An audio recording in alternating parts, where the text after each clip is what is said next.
Ghotki bureau chief Sindh Jabbar चना ने इंकिशाफ किया है कि ज़िला घोटकी में अताई डॉक्टरों के गैर मियारी इलाज के बाइस मुख्तलिफ बीमारियों में ख़तरनाक हद तक इजाफा हो गया है।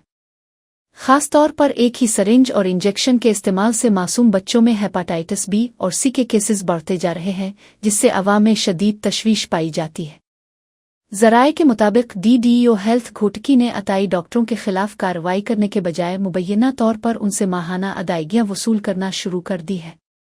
अताई डॉक्टरों यासीन लोलाई, इब्राहिम अवान, सत्तार कोराई, शबीर चना और खालिद कोराई ने अपने मौक़िफ़ में बताया कि हर माह हेल्थ वर्कर्स और DHO हेल्थ की जानिब से उनसे 5,000 से 15,000 रुपये तक वसूल किए जाते हैं।